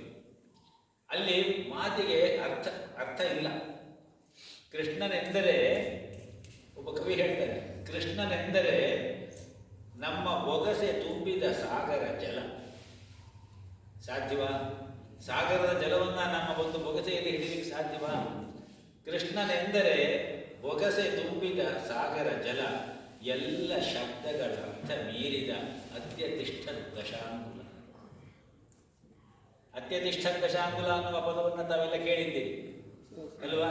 ಸಹಸ್ರಶೀರ್ಷ ಪುರುಷ ಸಹಸ್ರಪಾತ್ ಸಭೂಮಿ ವಿಶ್ವತೋ ಕೃತ್ವಾ ಅತ್ಯತಿಷ್ಠ ದಶಾಂಗುಲಂ. ಎಲ್ಲ ಕಡೆಯಿಂದ ಈ ವಿಶ್ವವನ್ನು ಆವರಿಸಿಕೊಂಡು ವಿಶ್ವದೊಳಗೂ ಅವನು ತೂರಿಕೊಂಡು 10 ಅಂಗಲ ಮೇಲೆ ನಿಂತಿದ್ದಾನೆ. ಎಲ್ಲ ಶಬ್ದಗಳ ಅರ್ಥ ಮೀರಿದ ಅತ್ಯತಿಷ್ಠ ದಶಾಂಗುಲ. ಆ ರೀತಿಯಲ್ಲಿ ಅವನ ಆನಂದವನ್ನು ಅನುಭವಿಸುವಾಗ ಇಂತಹ ಭಾವನೆಗಳು ನಮಗೆ ಬರಬೇಕು. ಆ ರೀತಿಯಲ್ಲಿ ಮೂಕಂಕರೋತಿ ವಾಚಾಲಂ ಪಂಗುಂ ಲಂಘಯತೆ ಗಿರಿಂ ಯತ್ ಕೃಪಾ ತಂ ಅಹಂ ವಂದೇ ಪರಮಾನಂದ ಮಾಧವಂ. ಅಂತಹ ಆನಂದದ ಭಾವಕ್ಕೆ ಒಂದು ಪ್ರತಿರೂಪವಾದಂತಹ ಆ ಮಾಧವನನ್ನು ಸ್ಮರಿಸಿಕೊಂಡು ನಾವು ಗೀತೆಯ ಅಧ್ಯಯನವನ್ನು ಮಾಡಬೇಕು ಅನ್ನುವುದು ಆ ಶ್ಲೋಕದ ಮೂಲ ಉದ್ದೇಶ. 9ನೇ ಶ್ಲೋಕ ಹೇಳ್ಕೊಳ್ಳೋಣ. ಯಂ ಬ್ರಹ್ಮ ವರುಣೇಂದ್ರ ರುದ್ರ ಮರುತಃ ಸ್ತುನ್ವಂತಿ ದಿವ್ಯೈಸ್ತವೈಃ. ಯಂ ಬ್ರಹ್ಮ ವರುಣೇಂದ್ರ ರುದ್ರ ಮರುತಃ ಸ್ತುನ್ವಂತಿ ದಿವ್ಯೈಸ್ತವೈಃ. ವೇದೈಃ ಸಾಂಗ ಪದಕ್ರಮೋಪನಿಷದೈಃ ಗಾಯಂತಿ ಯಂ ಸಾಮಗಾಃ. ವೇದೈಃ ಸಾಂಗಕ್ರಮೋಪನಿಷದೈಃ ಗಾಯಂತಿ ಯಂ ಸಾಮಗಾಃ. ಧ್ಯಾನಾವಸ್ಥಿತ ತದ್ಗತೇನ ಮನಸಾ ಪಶ್ಯಂತಿ ಯಂ ಯೋಗಿನೋ. ಧ್ಯಾನಾವಸ್ಥಿತತೇನ ಮನಸಾ ಪಶ್ಯಂತಿ ಯಂ ಯೋಗಿನೋ. ಯಸ್ಯಾಂತಂ ನ ವಿದುಃ ಸುರಾಃ ಸುರಗಣಾಃ ದೇವಾಯ ತಸ್ಮೈ ನಮಃ. ಯಸ್ಯಾಂತನ ವಿದುಃ ಸುರಾಸುರಗಣಾ ದೇವಾಯ ತಸ್ಮೈ ನಮಃ. ಯಂ ಯಾರು ಬ್ರಹ್ಮ ವರುಣ ಇಂದ್ರ ರುದ್ರ ಮರುತ್ ದೇವತೆಗಳು ಇವರೆಲ್ಲರೂ ಕೂಡ ಸ್ತುನ್ವಂತಿ ದಿವ್ಯೈಹಿ ಸ್ತವೈಹಿ ದಿವ್ಯವಾದ ಸ್ತೋತ್ರಗಳಿಂದ ಸ್ತೋತ್ರ ಮಾಡ್ತಾ ಇದ್ದಾರೆ. ಸ್ತವ್ಯ ಸ್ತವ ಪ್ರಿಯ ಸ್ತೋತ್ರಂ ಸ್ತುತಿ ಸ್ತೋತಾರಣ ಪ್ರಿಯ ವಿಷ್ಣುದಾಸ ನಾಮದಲ್ಲಿ ಬರ್ತದೆ ಅಲ್ವಾ? ಅವೆಲ್ಲವೂ ಕೂಡ ವಿಷ್ಣುವಿಗೆ ಪರ್ಯಾಯ ನಾಮಗಳು, ಸಿನಾನಿಮ್ಸ್. ಹಾಗಾಗಿ ಸ್ತೋತ್ರವೂ ಕೂಡ ಪರಮಾತ್ಮನೇ. ಸ್ತೋತ್ರ ಹೇಳಿಕೊಳ್ಳುವುದು ಅಂದರೆ ಪರಮಾತ್ಮನನ್ನು ನಾವು ಅನುಭವಿಸುವುದು ಅಂತಲೇ ಅರ್ಥ. ಆ ಸ್ತೋತ್ರವನ್ನು ಆ ರೀತಿಯಲ್ಲಿ ಹೇಳಿಕೊಂಡಾಗ ಆ ಪರಮಾತ್ಮ ಭಾವ ನಮಗೆ ಬರ್ತದೆ. ಇಲ್ಲಿ ಯಾರು ಅವನನ್ನು ಸರಿಯಾಗಿ ತಿಳಿದುಕೊಂಡಿದ್ದಾರೋ ಅವರು ಮಾತ್ರವೇ ಅವನನ್ನು ಸ್ತೋತ್ರ ಮಾಡಲಿಕ್ಕೆ ಸಾಧ್ಯ. ಈಗ ನಾವು ಯಾವುದೋ ಒಂದು ಸ್ತೋತ್ರವನ್ನು ಶ್ಲೋಕವನ್ನು ಕಲಿತುಕೊಂಡು ಹೇಳಿಕೊಟ್ರೆ ಆ ಶ್ಲೋಕದ ಒಳಗಿರುವ ಅರ್ಥ ನಮಗೆ ಆಗಿರುವುದಿಲ್ಲ. ಯಾರೋ ಗುರುಗಳು ಹೇಳಿಕೊಟ್ಟಿದ್ದಾರೆ ಏನೋ ಒಂದು ಆ ರೀತಿಯಲ್ಲಿ ಅದನ್ನು ಮತ್ತೆ ಪುನಃ ನಾವು ರಿಪೀಟ್ ಮಾಡ್ತೀವಿ. ಆದರೆ ಆ ಶ್ಲೋಕದ ಅಂತರ್ನಿಹಿತವಾದಂತಹ ಅರ್ಥ ಭಾವಗಳೊಂದಿಗೆ ನಮ್ಮ ಬುದ್ಧಿಯ ಸಮನ್ವಯತೆಯನ್ನು ಮಾಡಿಕೊಂಡು ನಾವು ಅದನ್ನು ಹೇಳಿದಾಗ ನಾವು ಮಾನಸಿಕವಾಗಿ ಭಾವನಾತ್ಮಕವಾಗಿ ಮೇಲಕ್ಕೆ ಹೋಗ್ತೀವಿ. ಭಾವೋತ್ಕರ್ಷ ನಮಗೆ ಬರ್ತದೆ. ಆದ್ದರಿಂದ ಇಲ್ಲಿ ಎಂ ಯಾರನ್ನು ಯಾರ್ಯಾರು ಬ್ರಹ್ಮ ವರುಣ ಇಂದ್ರ ರುದ್ರ ಮರುತ್ ದೇವತೆಗಳು ಇವರೆಲ್ಲರೂ ಕೂಡ ದಿವ್ಯವಾದ ಸ್ತವಗಳಿಂದ ಸ್ತೋತ್ರ ಮಾಡ್ತಾ ಇದ್ದಾರೆ. ಯಾಕೆಂದರೆ ಅವರಿಗೆಲ್ಲ ಗೊತ್ತು ಅವನೇ ಆಗುತ್ತೆ, ಅವನ ಅನಂತ ಕಲ್ಯಾಣ ಗುಣಗಳು ಏನು ಅನ್ನುವುದು ಅವರಿಗೆಲ್ಲ ಗೊತ್ತು. ನಮಗೆ ಯಾವುದೂ ಸರಿಯಾಗಿ ಗೊತ್ತಿಲ್ಲ, ಅಲ್ಲಿ ಇಲ್ಲಿ ಏನೋ ಚೂರು ಓದ್ಕೊಂಡಿರ್ತೀವಿ ಅಲ್ವಾ? ಆದರೆ ಅವರು ಆ ಭಗವಂತನನ್ನ ಸಾಕ್ಷಾತ್ತಾಗಿ ನೋಡಿದವರು. ಆದ್ದರಿಂದ ಅವರಿಗೆ ಬುದ್ಧಿಯ ಮಟ್ಟದಲ್ಲಿ ಅವನನ್ನು ಪ್ರೈಸ್ ಮಾಡ್ತಾ ಇದ್ದಾರೆ. ಮೊದಲನೇ ಸಾಲು ವೇದೈಹಿ ಸಾಂಗ ಪದ ಕ್ರಮ ಉಪನಿಷದೈಹಿ ಗಾಯಂತಿ ಯಂ ಸಾಮಗಾಃ. ಯಂ ಪುನಃ ಯಾವನನ್ನು, ಸಾಮಗಾಃ ಸಾಮ ಅಂತ ಹೇಳಿದ್ರೆ ಸಂಗೀತ, ಸಂಗೀತ ಅಂತ ಅವತ್ತೇ ಹೇಳಿಕೊಂಡ್ವಲ್ವಾ? ಅದರಿಂದ ಸರಿಯಾದ ರೀತಿಯಲ್ಲಿ ವೇದವನ್ನ ಸಾಮರೂಪದಲ್ಲಿ ಹೇಳುವಂತಹ ಸಾಮಗರು ಯಾವನನ್ನು ವೇದದ ರುಕ್ಕುಗಳನ್ನೇ ಇಟ್ಟುಕೊಂಡು ಆ ವೇದದ ರುಕ್ಕುಗಳಿಗೆ ಇರುವಂತಹ ಸ ಅಂಗ ಪದ ಕ್ರಮ ಉಪನಿಷತ್ ವೇದವನ್ನ 4 ಭಾಗವಾಗಿ ಮಾಡ್ತಾರೆ. ಸಾಂಗ ಅಂತ ಹೇಳಿದಾಗ ಸಂಹಿತಾ ಭಾಗ. ಒಂದು ಮಂತ್ರವನ್ನು ಸಂಪೂರ್ಣವಾಗಿ ಹೇಳಿದ್ರೆ ಅದು ಸಾಂಗವಾದ ಸಂಹಿತಾ ಭಾಗ ಆಗ್ತದೆ. ಸಂಹಿತೆ ಆದಮೇಲೆ ಪದ, ಪದ ಆದಮೇಲೆ ಕ್ರಮ, ಕ್ರಮ ಆದಮೇಲೆ ಮತ್ತೆ 8 ವಿಕೃತಿ ಪಾಠಗಳು. ಅದಾದಮೇಲೆ ಕೊನೆಯಲ್ಲಿ ವೇದದ ಅಂತ ಯಾವುದು? ವೇದಾಂತ ಶ್ರುತಿ ಶಿರೋ ವಾಕ್ಯಂ ಸಮಾಕರ್ಣ್ಯತಾಂ ಅನ್ನುವಂತೆ ಶ್ರುತಿಯ ಶಿರ ಯಾವುದು ಅಂತ ಹೇಳಿದ್ರೆ ಉಪನಿಷತ್ತು. ಅವೆಲ್ಲವನ್ನೂ ಇಟ್ಟುಕೊಂಡು ವೇದವನ್ನು ಈ ಸಾಮಗರು ಅತ್ಯಂತ ಭಾವನಾತ್ಮಕವಾಗಿ ಗಾಯನ ಮಾಡ್ತಾ ಇದ್ದಾರೆ. ಇಲ್ಲಿ ಅದನ್ನು ಹೇಗೆ ಮಾಡ್ತಾರೆ ಅಂದರೆ, ಈಗ ಎಲ್ಲ ಮಂತ್ರಗಳನ್ನು ಕೇಳಿದ್ದೀರಿ. ಒಂದು ಮಂತ್ರ ಉಂಟು. ಈಗ ಸಾಮಾನ್ಯವಾಗಿ ನಾವು ಕವಿಯ ಭಾವ ಬರಬೇಕಾದ್ರೆ ಆ ಕವಿಯನ್ನು ಸರಿಯಾಗಿ ಅರಿತವರಾಗಬೇಕು. ಭಗವಂತನಿಗಿಂತ ದೊಡ್ಡ ಕವಿ ಇನ್ಯಾರೂ ಇಲ್ಲ. ಭಗವಂತ ಈ ವಿಶ್ವವೆಂಬ ಕಾವ್ಯವನ್ನು ಬರೆದವನು ಅಂತ ಹೇಳ್ತಾರೆ. ಅಭಿವಿಶ್ವಾನಿ ಕಾವ್ಯ ಅಂತ ಹೇಳಿ ಋಗ್ವೇದದ ಒಂದು ಬಹುಮಾನ ಅಂತ ಹೇಳುತ್ತೆ. ಈಗ ಋಗ್ವೇದದ ಒಂದು ಮಂತ್ರ, ಗಣಾನಾಂತ್ವಾ ಗಣಪತಿಂ ಹವಾಮಹೇ ಕವಿಂ ಕವೀನಾಂ ಅಂತ ಹೇಳಿ ಅಲ್ಲಿ ಹೇಳ್ತಾರೆ. ಅಲ್ಲಿ ಗಣೇಶನಿಗೂ ಆ ಮಂತ್ರಕ್ಕೂ ಏನು ಸಂಬಂಧವಿಲ್ಲ. ಅಲ್ಲಿ ಕವಿಂ ಕವೀನಾಂ ಜ್ಯೇಷ್ಠರಾಜಂ ಬ್ರಹ್ಮಣಾಂ ಬ್ರಹ್ಮಣಸ್ಪತಿಂ ಅವನನ್ನು ನಾವು ಸ್ತೋತ್ರ ಮಾಡ್ತಾ ಇದ್ದೀವಿ. ಪರಮ ಪ್ರಭುವಾದ ಆ ಪರಮಾತ್ಮನನ್ನ, ವೇದ ಪುರುಷನನ್ನ ಕವಿಂ ಕವೀನಾಂ ಅಂತ ಹೇಳಿ ಸ್ತೋತ್ರ ಮಾಡ್ತಾ ಇದ್ದೀವಿ. ಆದ್ದರಿಂದ ಅವನು ಕವಿಗಳಿಗೇ ಕವಿ, ಈ ವಿಶ್ವವೆಂಬ ಕಾವ್ಯವನ್ನೇ ರಚಿಸಿದವನು ಅವನು. ಅಂತಹ ಕವಿಯನ್ನ, ಆ ಕಾವ್ಯ ಭಾವವನ್ನು ಸರಿಯಾದ ರೀತಿಯಲ್ಲಿ ಗ್ರಹಿಸದೇ ಇರುವಂತಹವರು ಸರಿಯಾದ ರೀತಿಯಲ್ಲಿ ಗಾಯನ ಮಾಡಿ ಅವನನ್ನು ಸ್ತೋತ್ರ ಮಾಡಲು ಸಾಧ್ಯವಿಲ್ಲ. ಆದ್ದರಿಂದ ಅದಕ್ಕೆ ಬೇಕಾಗುವವರು ಯಾರು? ಸಾಮಗರು. ಗಣಾನಾಂತ್ವಾ ಗಣಪತಿಂ ಹವಾಮಹೇ ಕವಿಂ ಕವೀನಾಂ ಉಪಮಶ್ರವಸ್ತಮಂ ಅಂತ ಹೇಳುವುದು ಸಾಂಗ. ಎರಡನೇದು ಪದ, ಗಣಾನಾಂ ತ್ವಾ ಗಣಪತಿಂ ಹವಾಮಹೇ ಕವಿಂ ಕವೀನಾಂ ಉಪಮಶ್ರವಃ ತಮಂ. ಇದು ಪದ ಆಯಿತು. ಪದಕ್ರಮ, ಮುಂದಿಂದು ಕ್ರಮ ಯಾವುದು?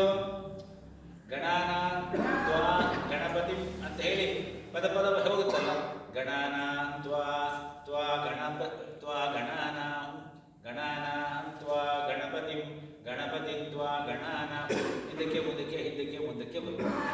ಇದೆಲ್ಲವನ್ನೂ ಸರಿಯಾದ ರೀತಿಯಲ್ಲಿ ಅಧ್ಯಯನ ಮಾಡಿಕೊಂಡಂತಹ ಸಾಮಗರು ಆ ವೇದವನ್ನು ಈ ಭಾಷೆಯ ಮೂಲಕವಾಗಿ ಹೇಳಿಕೊಂಡು ಸ್ತೋತ್ರ ಮಾಡಿ ಭಾವನಾತ್ಮಕವಾಗಿ ಅವನನ್ನು ಪ್ರೈಸ್ ಮಾಡ್ತಾ ಇದ್ದಾರೆ.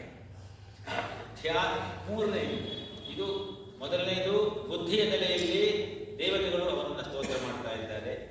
ಎರಡನೆಯದು ವೇದವನ್ನು ಬಂದಂತಹ ವೇದ ಪಂಡಿತರುಗಳು ಸರಿಯಾದ ರೀತಿಯಲ್ಲಿ ಕಾವ್ಯಗಾನದಿಂದ ವೇದಗಳ ಮೂಲಕವಾಗಿ ಅವನನ್ನು ಸ್ತೋತ್ರ ಮಾಡ್ತಾ ಇದ್ದಾರೆ. ಮೂರನೆಯದು ಧ್ಯಾನಾವಸ್ಥಿತ ತದ್ಗತೇನ ಮನಸ ಪಶ್ಯಂತಿ ಯಂ ಯೋಗಿನಃ. ಯಂ ಆ ಯಾವನನ್ನು, ಯೋಗಿನಃ ಯೋಗಿಗಳು. ಯೋಗಿ ಅಂತ ಹೇಳಿದ್ರೆ ಏನಾಯ್ತು ಇಲ್ಲಿ? ಯೋಗಿ ಅಂತ ಹೇಳಿದ್ರೆ ಜೀವಾತ್ಮನನ್ನು ಪರಮಾತ್ಮನಲ್ಲಿ ಸೇರಿಸಿ ಆ ಅನುಭೂತಿಯನ್ನು ಪಡೆದವರು ಯಾರೋ ಅವರು ಯೋಗಿಗಳು. ಯೋಗದ ಮುಖ್ಯ ಉದ್ದೇಶ ಜೀವಾತ್ಮ ಪರಮಾತ್ಮ ಸಮ್ಮಿಲನ ಅಂತ ಹೇಳ್ಕೊಂಡ್ವಿ. ಆದ್ದರಿಂದ ಇಲ್ಲಿ ಯೋಗಿ ಅಂತ ಹೇಳಿದಾಗ ಅವರು ಆ ಜೀವಾತ್ಮ ಪರಮಾತ್ಮ ಸಮ್ಮಿಲನದಿಂದ ಆ ಪರಮಾತ್ಮ ಭಾವ ಏನು ಅನ್ನುವುದನ್ನು ತಿಳಿದುಕೊಂಡರು.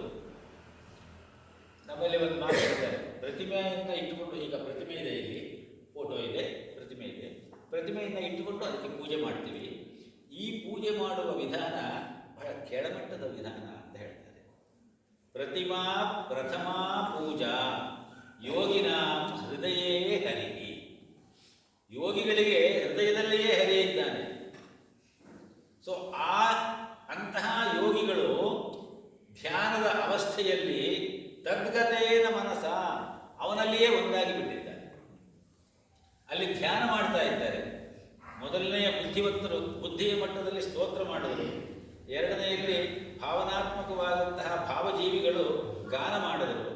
ಮೂರನೆಯದಾಗಿ ಅದಕ್ಕಿಂತ ಮೇಲಾಗಿ ಅವರಿಗೆ ಸ್ತೋತ್ರವೂ ಬೇಡ, ಗಾನವೂ ಬೇಡ, ಅವರೇ ಭಗವಂತ ಆಗಿಬಿಟ್ಟಿದ್ದಾರೆ.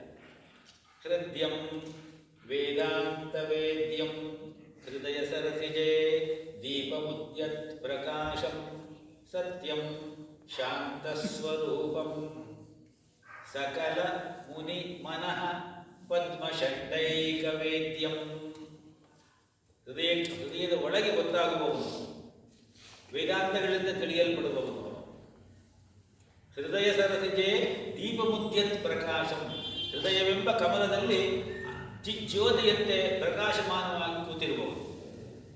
ಸಕಲ ಮುನಿ ಮನಃ ಪದ್ಮಷಡ್ಡ ಏಕ ವೇದ್ಯಂ, ಎಲ್ಲ ಮುನಿಗಳ ಸಂಪೂರ್ಣವಾದಂತಹ ತಿಳುವಳಿಕೆ, ಭಗವಂತನನ್ನ ತಾವೇ ಅನುಭವಿಸ್ತಾ ಇರುವಂತಹ ಯೋಗಿಗಳ ಹೃದಯವೆಂಬ ಕಮಲ ಇದೆಯಲ್ಲ, ಆ ಕಮಲದ ನಾಳ, ಷಂಡ ಅಂದರೆ ನಾಳ. ಷಂಡೈಕ ವೇದ್ಯಂ ಪದ್ಮಕೋಶ ಪ್ರತೀಕಾಶಂ ಹೃದಯಂಚಾಪ್ಯಧೋ ಮುಖಂ ಅಧೋ ನಿಷ್ಟ್ಯಾವಿತಸ್ತ್ಯಾಂತೆ ನಾಭ್ಯಾಮುಪರಿ ತಿಷ್ಠತಿ ಅಂತ ಒಂದು ವೇದ ಮಂತ್ರ ಭಗವಂತನನ್ನ, ಇದೇ ನಾರಾಯಣನನ್ನ, ಕೃಷ್ಣನನ್ನ ವರ್ಣಿಸುತ್ತೆ. ನಮ್ಮ ಹೃದಯ ಹೇಗಿದೆ ಅಂತ ಹೇಳಿದ್ರೆ ಎಷ್ಟು ಸೈಂಟಿಫಿಕ್ ಆಗಿದೆ ನೋಡಿ. ನಮ್ಮ ಹೃದಯವನ್ನು ವರ್ಣಿಸ್ತಾ ಇದ್ದಾರೆ.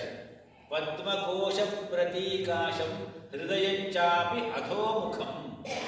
ನಮ್ಮ ಹೃದಯ ಮೊಗ್ಗಾಗಿರುವಂತಹ ಕಮಲದ ಹೂವಿನಂತೆ ತಲೆ ಕೆಳಗಾಗಿ ತೊಟ್ಟು ಮೇಲಿದೆ, ಕಮಲದ ಆ ಮೊಗ್ಗಿನ ಆ ತುದಿ ಭಾಗ ಕೆಳಗಡೆಗಿದೆ. ಆ ರೀತಿಯಲ್ಲಿ ಹೃದಯ ಇದೆ. ಅದು ನಮ್ಮ ಹೃದಯದಲ್ಲಿ ಜೋತು ಬಿದ್ದಿದೆ. ಎಲ್ಲಿ ಜೋತು ಬಿದ್ದಿದೆ? ಪದ್ಮಕೋಶ ಪ್ರತೀಕಾಶಂ ಹೃದಯಂಚಾಪ್ಯಧೋ ಮುಖಂ ಅಧೋ ನಿಷ್ಟ್ಯಾ, ನಿಷ್ಠಿ ಇದ್ರೆ ಕುತ್ತಿಗೆ, ಅಧೋ ನಿಷ್ಟ್ಯಾವಿತಸ್ತ್ಯಾಂತೆ ನಾಭ್ಯಾಂ ಉಪರಿ ತಿಷ್ಠತಿ. ಇದಿಷ್ಟು ಜಾಗದಲ್ಲಿ ಬಿದ್ದಿದೆ. ಕುತ್ತಿಗೆಯಿಂದ ಕೆಳಕ್ಕೆ, ನಾಭಿಯಿಂದ ಮೇಲಕ್ಕಿರುವ ಈ ಹೃದಯ ಎನ್ನುವಂತಹ ವಿತಸ್ತಿ ಅಂತ ಹೇಳ್ತಾರೆ. ಅದಕ್ಕೆ ಹೃದಯಾಕಾಶ ಅಂತ ಹೇಳ್ತಾರೆ. ಅಲ್ಲಿ ಈ ಹೃದಯ ತಲೆ ಕೆಳಗಾಗಿರುವಂತಹ ಕಮಲದ ಮೊಗ್ಗಿನಂತೆ ಜೋತು ಬಿದ್ದಿದೆ. ಅದರಿಂದ ಪರಮಾತ್ಮ ಅಲ್ಲಿ ಇದ್ದಾನೆ ಅಂತ ಹೇಳುವುದಕ್ಕೆ ಇದೊಂದು ಸಾಕ್ಷಿ ರೂಪದ್ದು. ಹೃದಯವನ್ನು ನಾವು ಆ ರೀತಿಯಲ್ಲಿ ಪರಿಭಾವಿಸಿಕೊಂಡಾಗ ಆ ಹೃದಯದ ಸ್ಥಾನ ಎಲ್ಲಿ, ಅದಕ್ಕೆ ಹೇಳೋದು ಹೃದಯಂ ವೇದಾಂತ ವೇದ್ಯಂ ಭಗವಂತ. ಅದನ್ನ ಇಲ್ಲಿ ಧ್ಯಾನಾವಸ್ಥಿತ ತದ್ಗತೇನ ಮನಸ ಪಶ್ಯಂತಿ ಯಂ ಯೋಗಿನಃ ಸ್ವಜ್ಞಪ್ತಿ ಶೋಧಿ ಮುನಿತಾನು ಕಾಣು ಮಂಗುತಿ. 4 ರೀತಿಯಲ್ಲಿ ಭಕ್ತರನ್ನ ಚತುರ್ವಿಧ ಭಜಂತೆ ಮಾಂ ಜನಾ ಸುಕೃತಿನೋ ಅರ್ಜುನ ಅರ್ಥೋ ಜಿಜ್ಞಾಸು ಅರ್ಥಾರ್ಥಿ ಜ್ಞಾನೀಚ ಭರತರ್ಷಭ ಅಂತ ಹೇಳಿ ಮುಂದೆ ಹೇಳ್ತಾನಲ್ಲ ಕೃಷ್ಣ.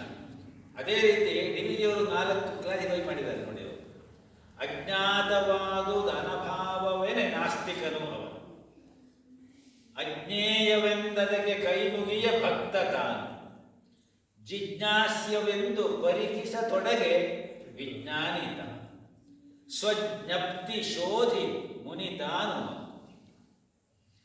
ಕಾಣದೇ ಇರುವುದು ಇಲ್ಲ ಅಂತ ಹೇಳುವವನು ನಾಸ್ತಿಕ. ದೇವರು ಎಲ್ಲಿದ್ದಾನೆ? ದೇವರಿಲ್ಲ. ಆದರೆ ದೇವರನ್ನ ನಂಬಲಿಕ್ಕೆ ನಾವು ಆಧಾರವಾಗಿ ಇಟ್ಕೊಂಡಿರುವುದು ಆಸ್ತಿಕ ನಾಸ್ತಿಕ ಅನ್ನುವ ಆ ಪದದ ವಿವರಣೆ ಕೊಡುವಾಗ ವೇದದಲ್ಲಿ ಹೇಳಿರುವ ಮಾತು ಸತ್ಯ ಅಂತ ಹೇಳಿ ನಂಬುವವರು ಆಸ್ತಿಕರು. ಅಯ್ಯೋ ಅದೆಲ್ಲ ಬರೀ ಅಕ್ಷರದಲ್ಲಿದೆ, ಎಲ್ಲಿ ದೇವರು ತೋರಿಸಿ ನೀವು ಅಂತ ಕೇಳ್ತಾರಲ್ಲ, ಅಂತಹವರನ್ನ ಅಜ್ಞಾತವಾದುದು ಅನಭಾವ ಇಲ್ಲ ಅಂತ ಹೇಳುವವರು ನಾಸ್ತಿಕರು. ಅಜ್ಞೇಯವೆಂದದಕ್ಕೆ ಕೈ ಮುಗಿಯೇ ಭಕ್ತ. ಅದು ನನಗೆ ಗೊತ್ತಾಗ್ತಾ ಇಲ್ಲಪ್ಪ, ನನಗೆ ಗೊತ್ತಿಲ್ಲ, ಆದರೆ ಅವನಿದ್ದಾನೆ, ನಾನು ಅವನಿಗೆ ಕೈ ಮುಗಿತೀನಿ, ಅವನಿಂದಲೇ ನನ್ನ ಜೀವನ ನಡೀತಾ ಇದೆ, ಅವನಿಲ್ಲದೆ ಹೋದರೆ ಈ ಪ್ರಪಂಚ ಇರಲಿಕ್ಕೆ ಸಾಧ್ಯವಿರುತ್ತೆ ಇರಲಿಲ್ಲ. ಈ ರೀತಿಯಾಗಿ ಯೋಚನೆ ಮಾಡುವವನು ಭಕ್ತ. ಜಿಜ್ಞಾಸ್ಯವೆಂದು ಪರಿಕಿಸತೊಡಗೆ ಭಗವಂತ ಏನು, ಭಗವಂತ ಯಾಕೆ, ಅವನ ಸ್ಥಾನ ಏನು ಈ ಜಗತ್ತಿನಲ್ಲಿ.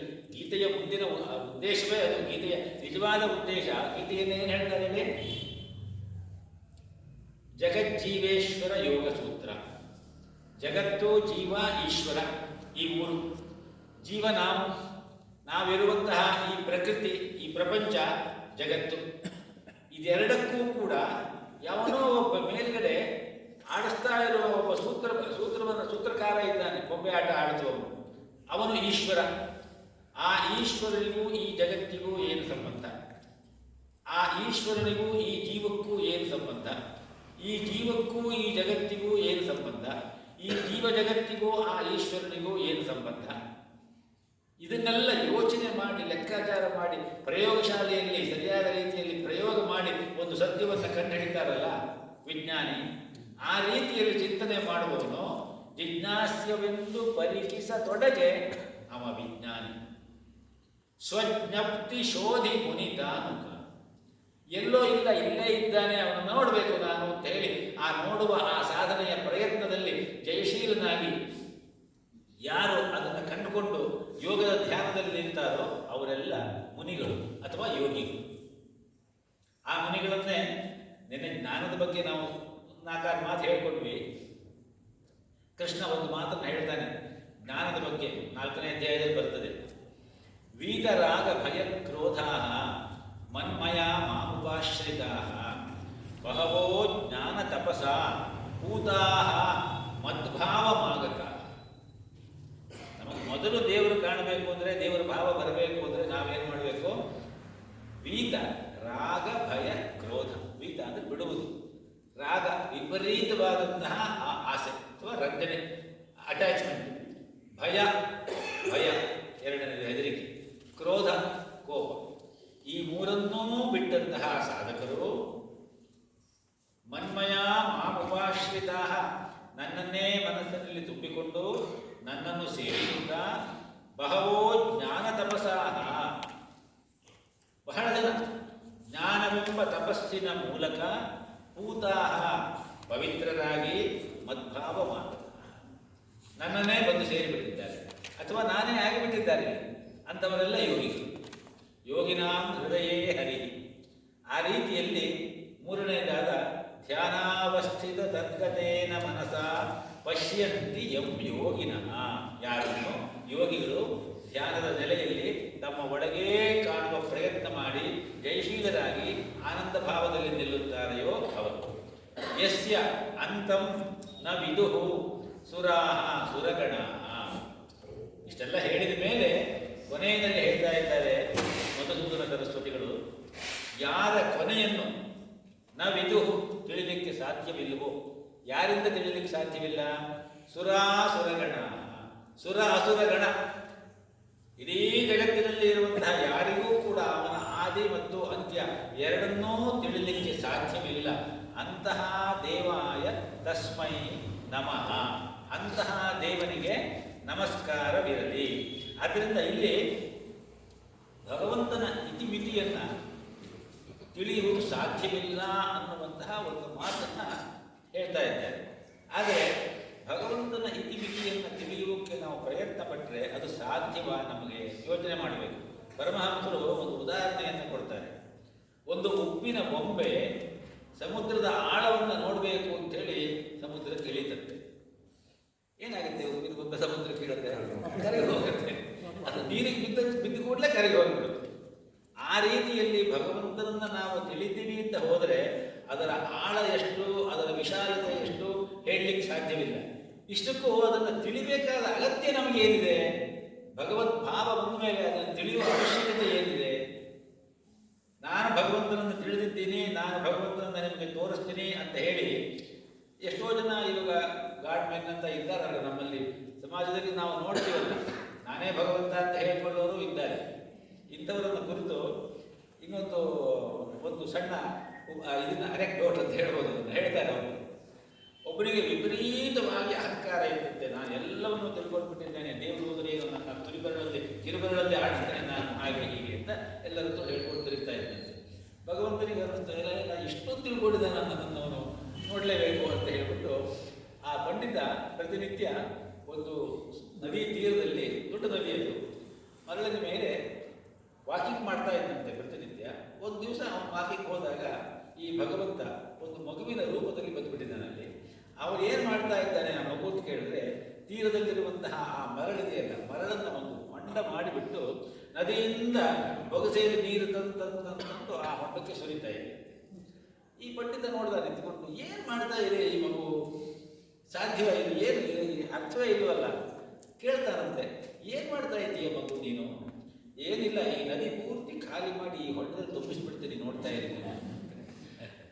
ಅದಕ್ಕೆ ಆ ಪಂಡಿತ ಹೇಳಿದಂತೆ, ಸಾಧ್ಯವೇನಪ್ಪ ಅದು, ನದಿಯ ನೀರನ್ನು ಇಷ್ಟು ಸಣ್ಣ ಹೊಂಡದಲ್ಲಿ, ಅದು ನೀನು ಮರಳಿನ ಹೊಂಡದಲ್ಲಿ ನೀನೇ ಮಾಡಿರುವ ಸಣ್ಣ ಪುಟ್ಟ ಹೊಂಡ, ಅದರಲ್ಲಿ ತುಂಬಿಸ್ಲಿಕ್ಕೆ ಸಾಧ್ಯವೇನಪ್ಪ? ಯಾಕೆ ಸಾಧ್ಯ ಇಲ್ಲ? ಇಲ್ಲಪ್ಪ, ಅದು ಆಗೋದಿಲ್ಲ. ಯಾಕೆ ಸಾಧ್ಯ ಇಲ್ಲ?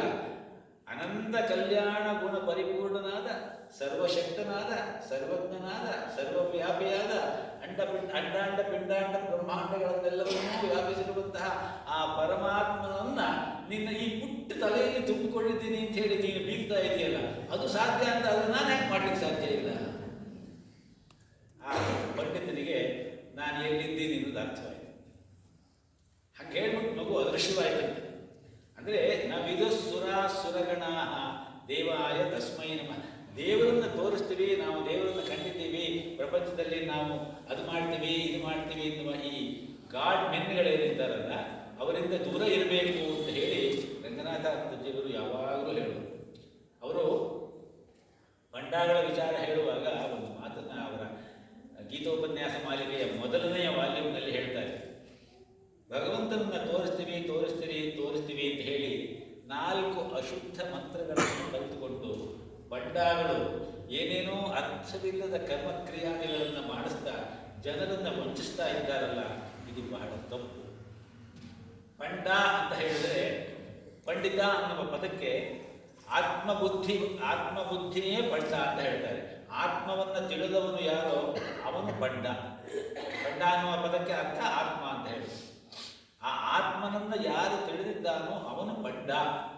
ಆದರೆ ಇವತ್ತು ಹಸುಗಳನ್ನು ಕಂಡಿರುವ ಗೌಡಿಗನೂ ಉತ್ತರ ಪ್ರದೇಶದಲ್ಲಿ ಪಂಡ, ಅಡಿಗೆ ಮಾಡುವ ಅಡಿಗೆ ಭಟ್ಟನೂ ಪಂಡ, ಎಲ್ಲರೂ ಪಂಡಿಚಿ ಆಗೋಗ್ಬಿಟ್ಟಿದ್ದಾರೆ.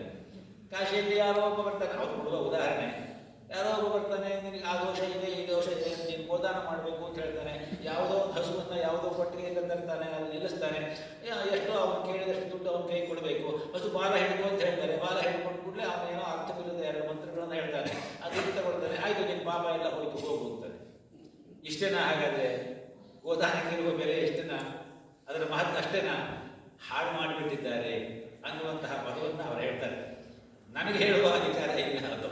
ಆದರೆ ಅವರು ಹೇಳಿದ್ದು ಇದು ಏನಾಗುತ್ತೆ ಅಂತ ಕೇಳಿದ್ರೆ, ಇವತ್ತು ನಮ್ಮನ್ನು ದಾರಿ ತಪ್ಪಿಸ್ತಾ ಇದ್ದಾರೋ ಏನೋ ಎಲ್ಲೋ ಒಂದು ಕಡೆ ಅನ್ನುವಂತಹ ಭಾವ ನಮಗೆ ಬರ್ತದೆ.